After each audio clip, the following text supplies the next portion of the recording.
Presentamos a El Personaje del Día en Fuego News. En este momento nos acompaña el abogado Andrés Páez y analista político para hablar sobre la coyuntura política, las elecciones adelantadas y la situación económica actual del Ecuador. Bienvenido Andrés, bienvenido a Fuego News. Muchas gracias. Buenos días. Un gusto poder compartir con ustedes. Sí, bien como lo decía, quisiera hablar sobre el tema de las elecciones adelantadas. No sé qué piense, cuál es su posición sobre tener estas elecciones para este año y no para el 2027. Atrasar o adelantar las elecciones siempre será un tema polémico, sin duda. Y creo que lo que ha expresado la presidenta del Consejo Electoral ha sido básicamente un trabalenguas que ha dejado más dudas que certezas. Me parece que en lugar de esclarecer ha oscurecido el asunto. Obviamente hay personas que quieren echar mano de esto del adelanto de las elecciones para provocar toda una gran polémica. Yo creo que los ecuatorianos estamos conscientes de que sea en noviembre, en diciembre, en enero o en febrero, de todas maneras vamos a ir a las urnas y vamos a consignar nuestro voto por las autoridades seccionales. Lo que me parece es que hay un tema de fondo que se está ocultando detrás de esta narrativa. Y ese tema de fondo es a quién vamos a elegir. No importa tanto la fecha en que lo hagamos, sino a quién vamos a poner en funciones de alcaldes, de prefectos, de concejales. Y por esa razón creo que debemos tomar conciencia de lo que está pasando en el país. El alcalde de Guayaquil está en una cárcel, el alcalde de Quito está denunciado en la fiscalía, en el contencioso electoral, tiene glosas en la Contraloría por montones, el alcalde de Cuenca pidiendo disculpas por los frecuentes exabruptos que comete contra mujeres y contra otras personas, el Consejo Provincial en Pichincha, en Manabí, en Azuay, convertidos en bastiones electorales, feudo para pipones y mano de obra electoral gratuita. Es decir, la situación de los gobiernos seccionales es calamitosa. Sí creo que una vez que ya se ha discutido casi una semana sobre el tema del adelanto de las elecciones, ha llegado el momento de tomar seriamente el tema de fondo, que es a quién vamos a elegir y a quiénes queremos en las alcaldías y en las prefecturas. ¿Qué tal, abogado? Muy buenos días. Ángel Aragundi les saluda. Una pregunta. Si bien es cierto, hay este tema del adelantamiento de las elecciones, presuntamente por el tema del fenómeno del niño, que el cual habría una gran posibilidad que en 2017 se afecte bastante a lugares que podrían ser recintos electorales. Sin embargo, como usted lo decía, hay temas de fondo, a quiénes se van a elegir. Pero usted en lo particular percibe tal vez que hay alguna tendencia política que podría salir beneficiada de este adelantamiento de elecciones. Sí, claro, el correísmo, obviamente, ¿En qué porque sentido?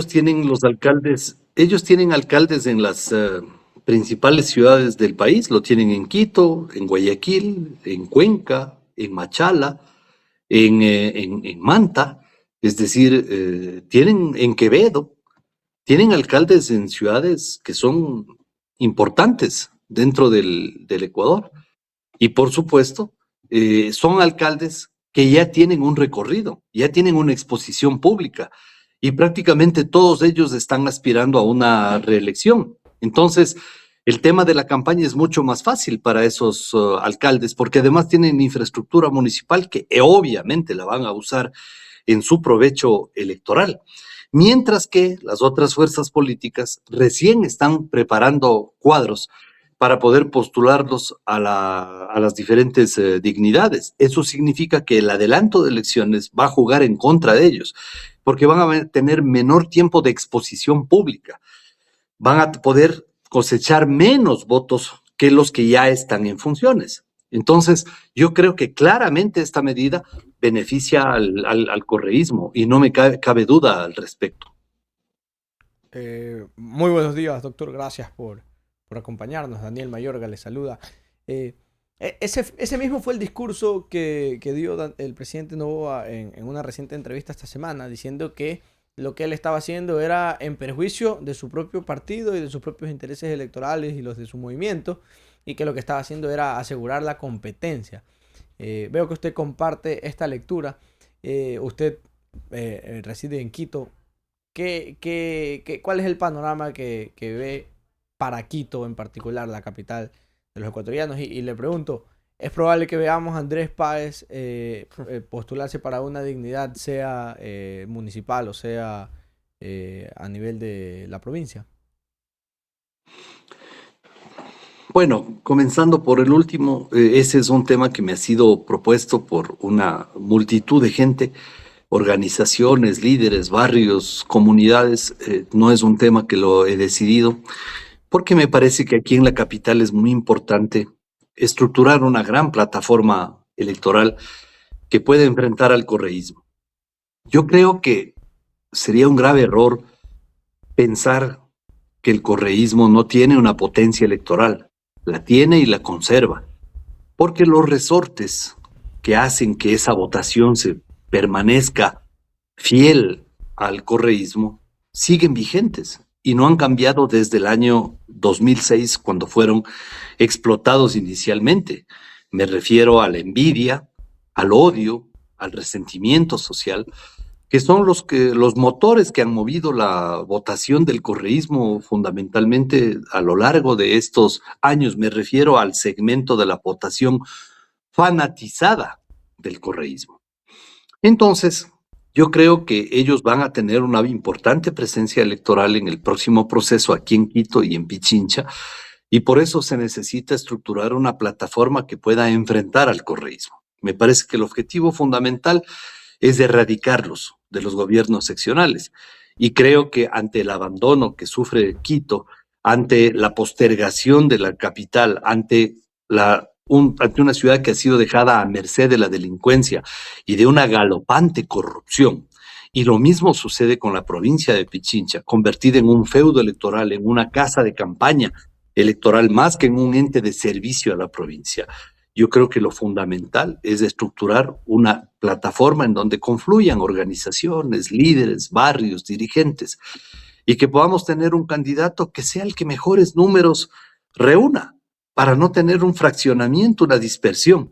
Y aprovecho de su pregunta para hacer una reflexión que no cabe solamente de Quito, cabe de todo el país. Los mercenarios. Ya mismo aparecen esos mecenas que se dicen: yo soy el Mesías, yo soy el regalo de Jesucristo a Guayaquil. El otro dice: yo soy el regalo de Jesucristo a Quito. Y el otro dice: yo soy el regalo de Jesucristo a La Suay y a Manabí, y así sucesivamente. Estos mercenarios que aparecen cada proceso electoral tienen que ser identificados por los ciudadanos. ¿Por qué? Porque esta es la gente más peligrosa. Asoman solamente cuando hay un proceso electoral, porque asoman solamente por sus intereses y porque les interesa llenarse los bolsillos. Entonces, yo sí creo que es muy importante que la gente identifique a estos sujetos y les pregunte: ¿dónde estaban ustedes en el paro del 2019, que fue un paro terrorista? ¿Qué dijeron ahora recién del paro terrorista de Imbabura de hace pocos meses, en octubre, septiembre y octubre, en Imbabura? ¿Qué dijeron ustedes cuando el país se caía a pedazos? Todas esas ausencias ahora tienen que ser precedentes para que el electorado piense bien a quién darle su voto. Abogado, cambiando de tema, sobre la Corte Constitucional, que emitió un dictamen favorable sobre la propuesta del presidente Daniel Noboa para reformar el sistema de designación de autoridades de control y trasladar atribuciones al CPCC a la Asamblea Nacional. Pues si se cumplen todos estos procesos, si se cumple ya todo para ir a una nueva elección, un referéndum para preguntar a la gente si está de acuerdo con reducirle las funciones del Estado, no, perdón, reducirle las funciones al CPCCS, ¿cómo lo ve? ¿Ve que la ciudadanía pudiera votar que sí se cambie todo esto, o piensa que va a ser una respuesta negativa al gobierno, lo mismo que pasó con la consulta popular en su momento en octubre, septiembre? Sí. Bueno, yo creo que siempre un referéndum responde a un momento político. Siempre un referéndum, cualquiera que sea el contenido de la pregunta, es un pronunciamiento sobre el pasado y también un plebiscito sobre el futuro. Así reacciona el votante. No concurre a las urnas pensando mucho en el texto literal de las preguntas, más piensa en las motivaciones que tiene respecto del gobierno en funciones, respecto de los que están en definitiva en forma circunstancial tomando decisiones o en sus gobiernos seccionales o en el gobierno nacional. Eso es muy común en todo el mundo. Así que yo auguro de que haya una votación masiva para enterrar definitivamente a ese organismo que es un engendro de la Constitución del 2008, que lo dijimos en ese entonces y ahora lo volvemos a repetir, y que ojalá el país pueda retornar a la normalidad, pero creo que también ese será un primer gran paso para tirar a la basura a un contrato social fraudulento, porque la Constitución de Montecristi fue falsificada. Al momento de la votación final, hubo textos que no habían sido aprobados por el Pleno de la Constituyente y que fueron incorporados de manera arbitraria por el entonces secretario jurídico de la Presidencia, Alexis Mera, en connivencia con los que redactaron la Constitución, que fueron unos 3 asesores españoles comunistas de muy cuestionada calidad académica, que los pagaba, adivinen quién, Hugo Chávez, directamente los pagaba Hugo Chávez. Aquí hicieron un contrato para que la Procuraduría les pague algo más, que era para las colitas y los sándwiches, pero realmente quien los remuneraba era el dictador venezolano, para asegurarse de que se pueda expandir el chavismo en América Latina. Entonces, frente a una constitución falsificada que entraña un contrato social fraudulento, creo que los ecuatorianos debemos hacer causa común para tirarlo a la basura y tener una constitución que recupere la trayectoria histórica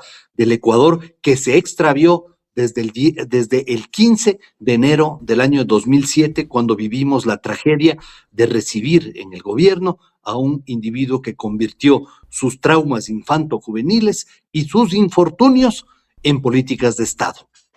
Totalmente de acuerdo con su criterio, doctor. Y a propósito que estamos hablando sobre el dictamen positivo que dio la Corte Constitucional respecto a la pregunta para reducir capacidades al CPCCS, vemos que actualmente hay una disputa bastante clara entre gobierno y Corte Constitucional. Parecería ser que el gobierno ya habría cooptado casi todas las funciones del Estado y la Corte Constitucional sería la que falta. Entonces, vemos que hay riñas, digamos, políticas bastante seguido. Vimos hace algunos meses que los quisieron sacar del edificio en el que estaban. Ahora en particular se está persiguiendo, sí, lo voy a decir de frente, persiguiendo a 2 jueces en particular. ¿Cómo usted ve esta enfrentación, bueno, este enfrentamiento entre gobierno y Corte Constitucional? ¿Usted cree que esto afectaría la institucionalidad del país? ¿O usted cree que es un mal necesario? ¿Cuál es su lectura al respecto? Yo no creo que sea el gobierno contra la Corte Constitucional. Yo creo que es la Corte Constitucional contra el país. Y eso es diferente. Porque, a ver, hagamos un antecedente de esto. En la Constitución de Montecristi, primero se decidió acabar con la Corte Suprema y convertirla en Corte Nacional. Eso no fue una triquiñuela más de las propias de esa constituyente. Fue una decisión importante porque se le estaba quitando la condición de Suprema. Obviamente esa condición de Suprema tenía que trasladarse a otro organismo. Obviamente ellos lo trasladaron a la Corte Constitucional. Entonces, la Corte Suprema pasó a ser nacional y se inventaron esta Corte Constitucional de 9 integrantes, todos afines al correísmo, porque así efectivamente funcionó. Antes ni se sentía la presencia de la Corte Constitucional, porque era totalmente subordinada, pues, al correísmo y hacían lo que desde Carondelet les decían. Ahora se siente la Corte Constitucional porque ha terminado siendo el último bastión del correísmo y es en donde el correísmo da sus estertores antes de desaparecer de algunas instancias del Estado. Entonces, la confrontación es clara. Esa no es una corte que haga justicia constitucional. Es una corte que hace política, que es diferente. Son activistas con toga y básicamente están en el tema del globalismo, están imbuidos de la doctrina woke, de la doctrina progre, de todas estas estupideces que se discuten en Europa Occidental con mucha frecuencia y que son parte de una ofensiva contra Occidente para destruir a Occidente, gracias también al apoyo de gente inescrupulosa, pero también a la influencia del islamismo radical, que son temas de fondo que en algún momento, creo yo, ustedes como medio de comunicación tendrán que entrar en esa discusión. Entonces, la Corte Constitucional lo que tiene es una agenda política. No toman decisiones en función de los intereses del país. Su agenda política la imponen los postulados y las creencias políticas de cada uno de los jueces, que ellos tienen, obviamente, su corazoncito correísta, la mayoría. No puedo decir que todos, pero la mayoría. Y esa mayoría, que además eran los jueces, funcionarios de la constituyente del correísmo. No sé si ustedes lo sabían, pero el actual presidente de la Corte Constitucional fue asesor del correísmo en la constituyente de Montecristi. Lo mismo el juez Richard Ortiz, asesor del correísmo en la constituyente. Para ponerles dos ejemplos nada más. Lo mismo la jueza Alejandra Cárdenas. Entonces, son personas que están claramente, han tomado una posición política, que tienen derecho, por supuesto que sí, pero lo que no deben hacer es trasladar su postura política al contenido de las sentencias y a las decisiones que se abordan. Por lo tanto, yo creo que la Corte Constitucional tiene que ser reformulada. Hay que avanzar a una reforma parcial pero profunda de la Corte Constitucional, que es parte del aparato de justicia, y cambiar también en esa oportunidad la conformación del Consejo de la Judicatura, porque yo no veo razón alguna de que en el Consejo de la Judicatura se mantenga el diseño chavista de la Constitución de Montecristi, es decir, que esté un delegado del Ejecutivo y un delegado del Legislativo en el Consejo de la Judicatura. ¿Qué tienen que hacer ahí? Tienen que estar fuera del Consejo de la Judicatura. Entonces hay que meter en esa consulta, ojalá con el mismo referéndum, hay que meter el tema de la Corte Constitucional para limitar sus funciones y para poder fiscalizar los actos, no el contenido de las sentencias, los actos. Es decir, hacer un control a quienes se creen una república dentro de la República del Ecuador y que hacen lo que les da la gana. Porque ellos, a título de ser un dique del poder, del control constitucional, piensan que tienen carta blanca para hacer lo que les da la gana, y creo que nosotros no debemos consentir en una posibilidad de esa naturaleza. Andrés, celebro con todas sus letras la lectura que tiene sobre la postura y las influencias políticas e ideológicamente muy marcadas de los jueces de la Constitución, de la Corte Constitucional. Pero en esa misma línea iba mi siguiente pregunta, que la voy a ampliar un poco, y es, primero, ¿cuál es su lectura sobre el tema del presidente del Consejo de la Judicatura, el éxito que tuvo la suplente Alexandra Villasís, y bueno, sobre el entuerto que hay ahí respecto de si ella debería o no ocupar la presidencia del Consejo de la Judicatura? Pero mucho, o sea, en un sentido mucho más amplio, me gustaría conocer a profundidad cuál es su lectura sobre hacia dónde debería dirigirse una reforma del sistema de justicia ecuatoriano, que no solamente de la función judicial, porque recordemos que la Corte Constitucional ni siquiera forma parte de la función judicial. Nosotros tenemos una justicia bicéfala, que la verdad que es un caso bien sui generis en la región. Yo lo he conversado con otras personas de otros países y les parece alucinante. Debería la Corte Constitucional pasar a ser una sala de la Corte Nacional. Me interesa saber su criterio teórico sobre la arquitectura institucional que debería tener la justicia, pero también su lectura sobre el proceso coyuntural que estamos atravesando respecto de la abogada Villasís. Yo creo que hay excelentes jueces y excelentes fiscales, y puedo nombrar algunos de ellos. Entonces no se los puede meter a todos en el mismo saco, pero también hay fiscales y jueces de otro tipo que actúan en contra de derecho y que hacen connivencia con los delincuentes y con los grupos criminales. Eso es verdad. Y también hay jueces como aquel ex juez de Manglar Alto, ustedes recordarán, que lo sacó libre a Glass, burlando el cumplimiento de una de sus condenas.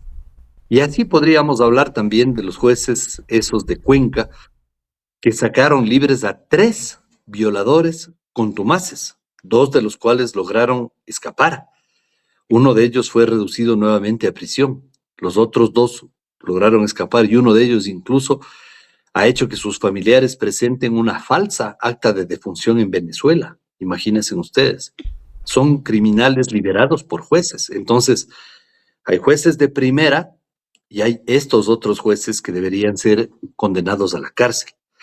Esto revela una crisis de la función judicial y por eso tiene que haber una erradicación de estos jueces y tiene que haber una reedificación de la función judicial.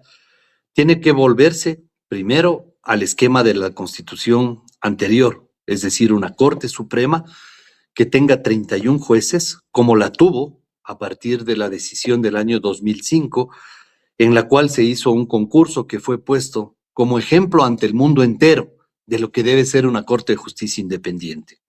Dato importante, 31 jueces que fueron monitoreados no por partidos, ni por gobiernos, ni por nada, sino por organizaciones de la sociedad civil, y que por eso se logró tener una corte con 31 jueces absolutamente transparente, y una corte que luego se depuró y echó a 2 de esos jueces porque tenían objeciones respecto de su conducta.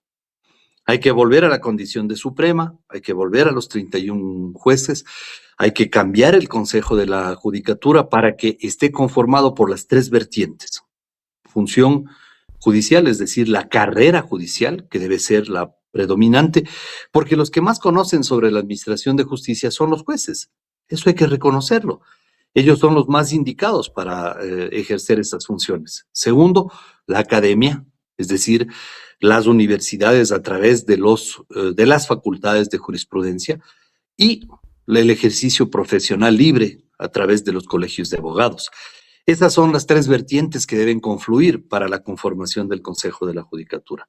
Y finalmente la Corte Constitucional, que tiene que ser reformulada en cuanto a sus facultades, para que no se produzcan estas arbitrariedades absurdas que se cometen todo el tiempo por parte de gente indeseable que ha terminado siendo juez de esa Corte, no solo ahora, desde el año 2008, porque recuerden ustedes que cuando se aprobó la Constitución de Montecristi, también se aprobó al final un régimen de transición. Ese régimen de transición decía que se formará una Corte Constitucional cuando se hayan posesionado todas las autoridades de las funciones del Estado. Sin embargo, entre gallos y medianoche, agarró los que estaban en provisionalmente de esa Corte Constitucional, agarraron por su cuenta y riesgo y se autodeclararon jueces de la Corte Constitucional.